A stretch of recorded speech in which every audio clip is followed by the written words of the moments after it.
Why does Islam forbid sex outside marriage? Everything in the world is composed of small units, just like a house is built with bricks. Likewise, society consists of multiples of a small unit, which is the family. Despite its dislike of divorce, Islam permits it as a necessary remedy when things go wrong. It encourages the preservation of the family because it is the most important institution in human society. Sex outside the marriage bond reduces the family into an institution that imposes unnecessary burdens. Why should a man fork out money and take on responsibilities when he can have his pleasure in casual relations that are easily terminated, just like one uses and discards a used disposable napkin?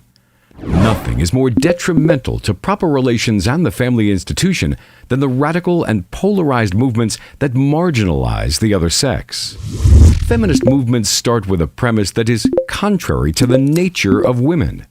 They imagine that they help women when they advocate free and unrestricted sex. They call on women to behave exactly like men, regardless of the physiological and psychological differences between the two sexes. This has led to the emergence of a generation that considers the marital relation too restrictive, when it's the fundamental bond that promotes social security. This generation asks, why should one burden oneself with children and commitments? The question is, where does this lead us? The result is that 16% of world children grow up with only one parent. The figure is even higher in Western countries which do not encourage the continuity of the family.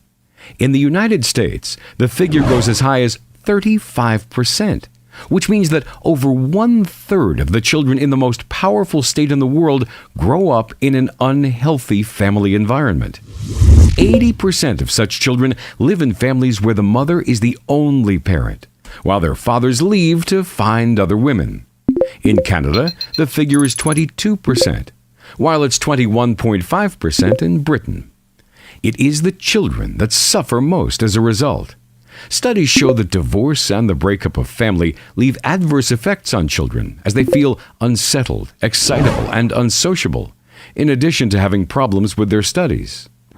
Islam describes marriage in intimate terms, as in the Quranic verse that says, وَمِنْ آيَاتِهِ أَنْ خَلَقَ لَكُم مِّنْ أَنفُسِكُمْ أَزْوَاجًا لِتَسْكُنُوا إِلَيْهَا وَجَعَلَ بَيْنَكُم مَّوَدَّةً وَرَحْمَةً إِنَّ فِي ذَلِكَ لَآيَاتٍ لِقَوْمٍ يَتَفَكَّرُونَ. Islam rejects the culture of free and unrestricted sex, which reduces the intimate relationship between husband and wife to something akin to a takeaway meal. It then aims to satisfy a transitory desire instead of being the result of a rational decision to form a life partnership. It becomes subject to a whim of a person who has taken too much drink. Court cases of rape show hard debate between those who consider sex under the influence of alcohol by one party as rape of the other, and those who consider it a conscientious act, saying that everyone is responsible for their deeds, whether they are drunk or sober. The debate continues even when neither party is drunk. Fierce contention continues in rape cases. The evidence that courts have to consider in these cases is not different from a situation in which the two parties are in consent. In today's fast food culture, it's extremely difficult for a woman to prove that she has not consented. Hence, the overwhelming majority of rapists escape punishment. According to statistics, the figure is 80 to 90%.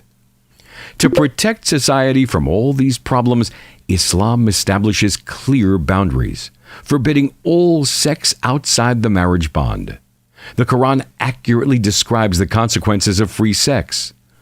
وَلَا تَقْرَبُوا الزِّنَا إِنَّهُ كَانَ فَاحِشَةً وَسَاءَ سَبِيلًا. Marriage is the only sound relationship between man and woman. In all situations where men and women are together, as in the workplace or other social contacts, Islam requires women to wear the hijab. It thus elevates the woman from being a sex object. ومن آياته أن خلق لكم من أنفسكم أزواجا لتسكنوا إليها وجعل بينكم مودة ورحمة